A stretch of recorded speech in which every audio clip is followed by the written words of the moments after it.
నమస్కారం అండి. నేను డాక్టర్ మొహమ్మద్ శ్రీనివాస్ మాట్లాడుతున్నానండి. మొహమ్మద్ శ్రీనివాస్ యూట్యూబ్ ఛానల్కి మీకు స్వాగతం అండి. సో ఈ మధ్యకాలంలో ఓపీలో పేషెంట్లు చూస్తూ ఉండగా ఒకళ్ళకి బీపీ అధికంగా ఉండడం గమనించాం. సో అతనికి బీపీ ఎక్కువగా ఉందయ్యా, నేను ఆల్రెడీ మనం 2-3 సార్లు చూసాం, ఇవాళనే బీపీ ఎక్కువగా ఉన్నది కాబట్టి మీకు ఈ జాగ్రత్తలు తీసుకోండి, ఇవి చేయండి, ఒక నెల రోజుల తర్వాత మీకు స్టిల్ బీపీ ఎక్కువగా ఉన్నట్లయితే మనం మందులు మొదలుపెట్టాలని చెప్తే, నాకు బీపీ ఉండొచ్చని మీరు అంటున్నారండి, కానీ అసలు నా బాడీలో ఏమి చేంజెస్ లేవు, బీపీ ఉన్నట్టు నాకు ఏమి తెలియట్లేదు అసలు, కానీ మీరేం బీపీ ఉందని ఎందుకు అంటున్నారు అని ఒక రకంగా అప్సెట్ అయినట్టుగా ఆయన కనిపించాడు. సో ఎక్స్ప్లెయిన్ చేయడం అంటూ జరిగింది. ఒకటి. రెండు, బీపీ అనేది షుగర్ అనేది కానీ ఈ రెండు ఉన్నా అది ఉంది అని మనకు తెలిసిందంటే కాంప్లికేషన్ ద్వారా మాత్రమే మనకు తెలుస్తుంది. షుగర్ ఉన్న వాళ్ళల్లో అయితే కనీసం ఒక 40 నుండి 44% మందికి కాంప్లికేషన్స్తో ప్రజెంట్ అవుతారు. హార్ట్ అటాక్ రావడము, ఏదో వస్తుంది, తీరా చూసుకుంటే వాళ్ళకి షుగర్ ఎక్కువ ఉంటుంది. అండ్ షుగర్ ఇవాళ ఎక్కువ లేదు, కొంతకాలం నుంచి ఉంది, వీళ్ళకి తెలియలేదు. బీపీ కూడా అంతే. సో బీపీ అనేది జనరల్గా మనకు తెలియకుండా మెల్లగా పెరుగుతూ ఉంటుంది. జనరల్గా ఒక 40 సంవత్సరాలు దాటిన తర్వాత బీపీ పెరుగుతూ ఉండడం చూస్తూ ఉండొచ్చు. ఎప్పుడైతే బరువు పెరుగుతారో దాని ద్వారా బీపీ పెరుగుతూ ఉండడం అనేది జనరల్గా రెండు సమాంతరంగా జరుగుతూ ఉంటాయి. దగ్గు ప్యారలల్లీ, హ్యాండ్ ఇన్ హ్యాండ్ అంటారు. సో లావుగా ఉన్నవాళ్ళు అంటే 30 ఏళ్ళ తర్వాత బరువు పెరగడం మొదలెడతారు, బీపీ కూడా పెరుగుతూ ఉంటుంది. సో ఇది మన బరువు పెరుగుతున్నాము అంటే బీపీ పరీక్ష చేయించుకోవాలి అనేటటువంటిది మరి చూసుకోవాలి. బీపీ ఒక్కసారి ఎక్కువ ఉంటే అది కంటిన్యూస్గా నాకు బీపీ జబ్బు వచ్చేసింది అని కూడా మీరు టెన్షన్ పడాల్సిన అవసరం లేదు. బీపీ అనేది ఫస్ట్ టైం ఎక్కువ కనిపించినట్లయితే అప్పుడు బీపీని ఏం చేస్తామంటే అతన్ని ఒక పావుగంట కూర్చోమన్నట్టుగా చూసి కనీసం 3 సార్లు బీపీని పరీక్ష చేసి చూస్తాం. మొదటిసారి కంటే రెండోసారి తక్కువ ఉంటుంది, రెండోసారి కంటే మూడోసారి ఇంకా తక్కువ ఉంటుంది. ఆ మూడో దాన్ని మాత్రమే మనం ప్రామాణికంగా తీసుకోవాలి. ఇట్లాగా 2 సార్లు జరగాలి. ఇలా మూడోసారి 2 వేరే రోజుల్లో ఎక్కువ ఉంటే అప్పుడు నిజంగానే బీపీ ఎక్కువ ఉంది అనుకోవాలి. అది కూడా హాస్పిటల్ సెట్టింగ్లో కాదు, ఇంట్లో కానీ ఇంటి దగ్గర ఉన్నటువంటి ఎక్కడన్నా వ్యవస్థ ఆ హాస్పిటల్ కానీ ఆర్ఎంపీల దగ్గరే కానీ ఇట్లాంటి దగ్గర మీరు బీపీ పరీక్ష చేసుకుని అప్పుడు మూడో బీపీ 2 రోజుల్లో ఎక్కువగా ఉంటే అప్పుడు మీకు బీపీ ప్రాబ్లం ఉన్నది అని లెక్క. నాకేంటండి బీపీ రావడం ఏంటండి, డాక్టర్ మందులు రాశాడు, నేను వాడలేదండి, నాకేం ప్రాబ్లం లేదు కదా, సో పక్కన పెట్టాను, నా పనులు చేసుకుంటూ ఉన్నాను, ఇలా అనుకుంటూ ఉంటారు. అలా అనుకునే వాళ్ళకి ఈ వీడియో ఉద్దేశింపబడింది. సో ఇప్పుడు బీపీ ఉంటే శరీరంలో జరిగే మార్పులు ఏమిటి, ఈ వీడియో దానికి ఉద్దేశింపబడింది. మాకు తెలిసిన ఒక ఆవిడ ఉండేవారు. ఆవిడకి చదువుకున్న ఆవిడ బ్యాంకులో మేనేజర్గా చేసి రిటైర్ అయ్యారు. ఆవిడకి ఎప్పుడూ వచ్చిన బీపీ 160-170 ఉండేది.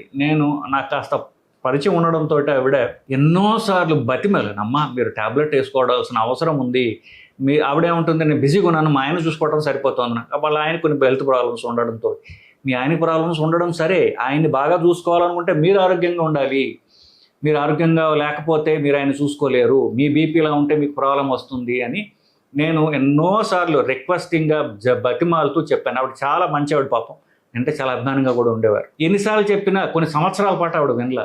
సడన్గా ఒక 2 సంవత్సరాల తర్వాత ఆవిడ పక్షవాతంతో మా దగ్గర రావడం జరిగింది.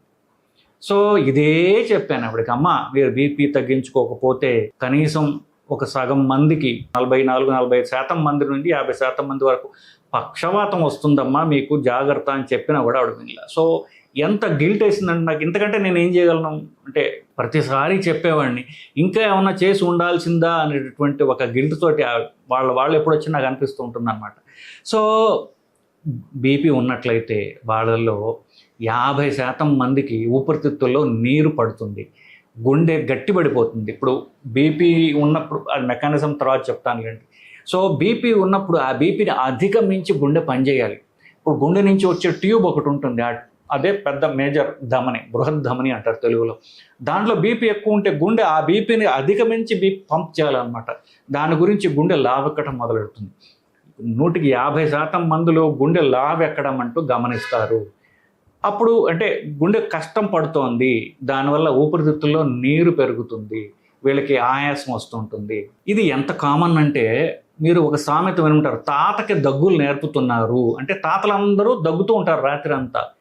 ఎందుకు తాతలు దగ్గుతారు? వాళ్ళకి ఊపిరితిత్తుల్లో నీరు పడుతుంది. ఎందుకు ఊపిరితిత్తుల్లో నీరు పడుతుంది? వాళ్ళందరికీ బీపీ ఎక్కువ ఉంటుంది. ఎంత మెకానిజం ఉందో దీన్ని చూసారా? సో తాతలందరూ దగ్గుతూ ఉండేవాళ్ళు. వాళ్ళకి బీపీ చూపించుకున్న మందులు వాడితే తాతలు ఎవరు దగ్గేవాళ్ళే కారు. సో ఇదంతా కామన్గా తరతరాలుగా మనకు జరుగుతూ ఉన్నది basically. So coming back to the point, 50% మందిలో గుండె లావెక్కడం చూస్తారు. దాని ద్వారా ఊపిరితిత్తులో నీరు పడుతుంది. 44-45 నుండి 50% మందిలో పక్షవాతం వచ్చే అవకాశం ఉంటుంది. ఒక్కొక్కసారి మెదడులో రక్తనాళం చిట్లి రక్తస్రావం అవుతుంది. ప్రాణాలు కూడా, అది ఎమర్జెన్సీ, ప్రాణాలు కూడా కోల్పోవడం జరుగుతుంది. మెదడులో సెరెబ్రల్ హెమరేజ్ అంటారు. మెదడులో రక్తస్రావం అయిందంటే రక్తనాళం చిట్లి వాళ్ళు బతకడం అనేది కొంచెం కష్టం అనమాట. అది తీవ్రమైనటువంటి కాంప్లికేషన్. చూస్తున్నారు కదా, రక్తనాళాన్ని బీపీ అంటే బ్లడ్ ప్రెషర్, రక్తనాళంలో ఉన్నటువంటి ప్రెషర్ పెరగడం. సో ఫస్ట్ ఎఫెక్ట్ అయ్యేది ఏమిటి? రక్తనాళాలు. ఎక్కడైతే రక్తనాళాలు సన్నగా ఉంటాయో, సున్నితంగా ఉంటాయో అవి బాగా ఫస్ట్ ఎఫెక్ట్ అవుతాయి. ఎక్కడ? మెదడులో. 2 కంట్లో.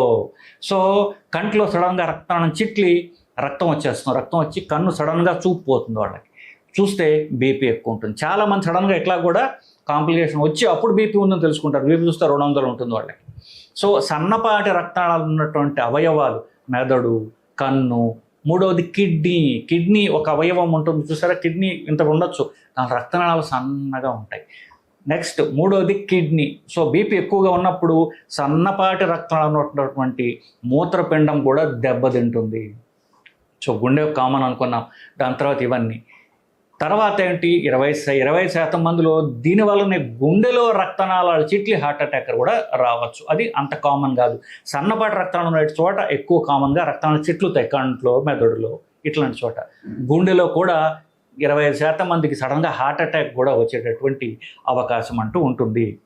సో చూసారా, ఇప్పుడు రక్తపోటు ఉంది, బీపీ ఉంది, నాకేం తెలియట్లా, వస్తే చూద్దాంలే, ఏదో డాక్టర్ చెప్తాడు, నా వయసు ఇంకా చూస్తే 45-50 ఉంది కదా, మా అమ్మకి, మా నాన్నకి, మా తాతకి 70 ఏళ్ళకి బీపీ వచ్చింది, నాకెందుకు వస్తుంది అనేటటువంటి అమాయకత్వంతో ఉండే వాళ్ళకి ఈ ప్రాబ్లమ్స్ రాగలవు. వస్తే అన్ని ప్రాణాంతకమైనవి అని తెలుసుకోవడం అనేది ఎంతో ముఖ్యం. కిడ్నీ ప్రాబ్లం, బీపీ వల్ల కిడ్నీ ప్రాబ్లం వస్తుంది. కిడ్నీ ప్రాబ్లం వస్తే మళ్ళీ బీపీ పెరుగుతుంది. ఇంకా అది ఒక విషవలయంలాగా తయారయ్యి కిడ్నీ ప్రాబ్లం డౌన్ హిల్ వెళ్తుంది. కిడ్నీస్ ఫాస్ట్గా అది డిటోరేట్ అయిపోతుంది. సో కిడ్నీ ప్రాబ్లం అవాయిడ్ చేయడం మంచిది. కిడ్నీ ప్రాబ్లం స్టార్ట్ అయిన వెంటనే ఫస్ట్ చేయాల్సిన పని బీపీ కంట్రోల్లో పెట్టుకోవడం. 120 నుండి 130 బీపీ సిస్టాలిక్, పైన ఉన్నది 130 ఎట్టి పరిస్థితుల్లో దాటకూడదు అని ఖచ్చితంగా చెప్తాం వాళ్ళకి. ఎందుకు? బీపీ వల్ల కిడ్నీ ప్రాబ్లం పెరుగుతుంది. కిడ్నీ ప్రాబ్లం ఒక స్టేజ్ దాటిన తర్వాత ఇక బీపీ కంట్రోల్ చేయలేం. ఇది ఒక బీపీ కిడ్నీ ఈ 2 వరుస అవుతూ తయారవుతాయి.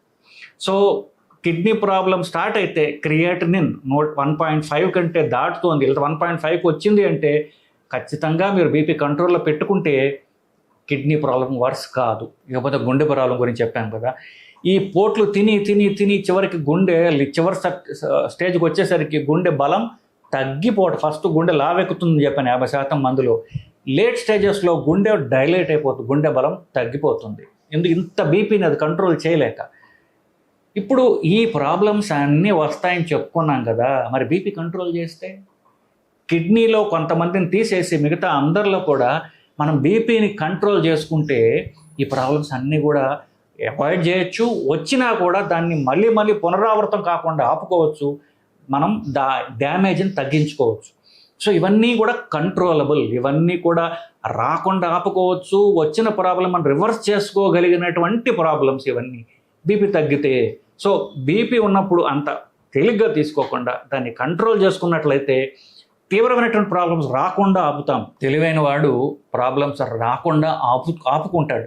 ఆ మాత్రం తెలివి లేకపోతే ప్రాబ్లం వచ్చిన తర్వాత మనం ఇల్లు తగలబడిపోయిన తర్వాత నీళ్లు పోస్తాం. ఇంట్లో పెట్రోల్ పెట్టుకుని ఇల్లు తగలబడిపోకుండా ఉండాలి అనుకోవటం అమాయకత్వమే కదా. సో ఎమర్జెన్సీ అంటూ వచ్చిన తర్వాత, పక్షవాతం వచ్చిన తర్వాత హాస్పిటల్కి పరిగెడితే ఏంటి ఉపయోగం? రాకుండా చూసుకోవడం తెలివైనతనం కదా. హార్ట్ అటాక్ రాకుండా చూసుకోవడం తెలివైనతనం. కానీ హార్ట్ అటాక్ వచ్చిన తర్వాత హాస్పిటల్కి అందరూ పరిగెత్తాల్సింది, లేకపోతే ప్రాణం పోతుంది కదా.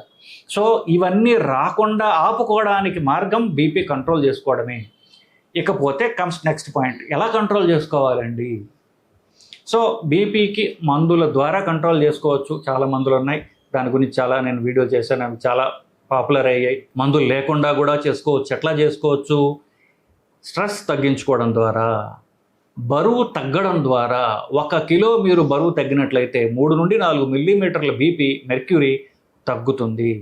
మీరు పూర్తిగా బీపీ రివర్స్ చేసుకోవడానికి మార్గం ఏంటంటే బరువు తగ్గడం, ఆ అన్నం మానేయటం, ఎక్సర్సైజ్, ప్రధానంగా ఎక్సర్సైజ్ చేసినట్లయితే మీరు బీపీని పర్మనెంట్గా తగ్గించుకోగలరు. కోర్స్ అదే బరువు మెయింటైన్ చేసుకుంటూ పోవాలి. ఒకసారి ఏదో ఎక్సర్సైజ్ 2-3 నెలల్లో, సంవత్సరం చేశాను, బరువు తగ్గాం, బీపీ ఆపేసాం అంటే మళ్ళీ వస్తుంది. అది కంటిన్యూస్గా చేసుకుంటూ ఉండాలి. సో మందులు లేకుండా చేసుకునే పద్ధతి బరువు తగ్గడం. సో నెక్స్ట్ది మందులు వేసుకోవడం, ట్యాబ్లెట్లు రెగ్యులర్గా వేసుకోవడం. ట్యాబ్లెట్లు ఎట్లా వేసుకోవాలి అనేది దానికి వేరే వీడియో చేశాను. సో దాని గురించి ఎలా వేసుకోవాలి, ఎప్పుడు పొద్దున వేసుకోవాలా, రాత్రి వేసుకోవాలి, దీని గురించి నేను పోదలుచుకోలేదు. వీడియో ఉంది, దాని గురించి మీరు ఇంటర్నెట్లో చూడండి. సో బీపీ కంట్రోల్ గురించి మనం మాట్లాడుతున్నాం కాబట్టి బీపీ కంట్రోల్ ఫస్ట్ డయాగ్నోసిస్ అయిందా? డయాగ్నోసిస్ అంటూ అయితే బీపీ నేను చెప్పిన ఎలా డయాగ్నోసిస్ కూడా చెప్పాను. 3వ బీపీ 2 రోజుల కంటే ఎక్కువగా ఉన్నట్లయితే బీపీ ఉన్నట్టు. అప్పుడు వెంటనే మేల్కొని మీరు వెంటనే బరువు తగ్గే ప్రయత్నం చేయాలి. 2 నెలలు కనీసం చేయాలి. అప్పుడు కూడా బీపీ తగ్గకపోతే ట్యాబ్లెట్లు వేసుకోవాలి, ట్యాబ్లెట్లు మొదలు పెట్టాలి. ట్యాబ్లెట్లు వేసుకుంటూ అప్పుడు మీరు డైట్, ఎక్సర్సైజ్, బరువు తగ్గే ప్రయత్నాలు కంటిన్యూ చేయండి. టైం పట్టచ్చు కదా, సంవత్సరం పట్టచ్చు, సంవత్సరాలు పట్టచ్చు, మెల్లమెల్లగా తగ్గుతుంది బీపీ. అప్పుడు కావాలంటే ట్యాబ్లెట్లు మనం తీసేసుకోవచ్చు. సో ట్యాబ్లెట్లు మొదలు పెడితే జీవితాంతం వేసుకోవాలి అని అది ఒక తల మీద కొట్టినటువంటి బ్రాండ్ అనుకోవద్దు. మీరు ట్యాబ్లెట్లతో పాటుగా మీరు బరువు తగ్గే ప్రయత్నం చేస్తూ ఉన్నట్లయితే ఏదో ఒక స్టేజ్లో మనకి బరువు తగ్గి, బీపీ తగ్గి, ట్యాబ్లెట్లు తగ్గించుకుని ఆపేసే అవకాశం కూడా ఉండొచ్చు. సో బీపీ డయాగ్నోసిస్ అయిన తర్వాత మనం దాన్ని తగ్గించడానికి ఏదో ఒక మన ప్రయత్నం అయితే చేయాలి. ఫస్ట్ వెయిట్ తగ్గడము, స్ట్రెస్ తగ్గించుకోవడము, ఇట్లాంటివి చేసినట్లయితే ట్యాబ్లెట్లు మనం కొంతకాలం అవాయిడ్ చేయొచ్చు. ట్యాబ్లెట్ వేసుకున్న తర్వాత కూడా కంటిన్యూ చేసినట్లయితే తీసే అవకాశం ఉంటుంది. సో ఇదండి బీపీ వల్ల మనకు వచ్చే దుష్పరిణామాలు. అవి తెలుసుకుంటే మీరు బీపీని జాగ్రత్తగా చూసుకుంటూ కంట్రోల్ చేసుకుంటూ ఉంటారండి. సో ఇది బీపీ ఉన్నప్పుడు మీరు తీసుకోవాల్సినటువంటి జాగ్రత్తలని మీకు చెప్తున్నాను. నమస్కారం.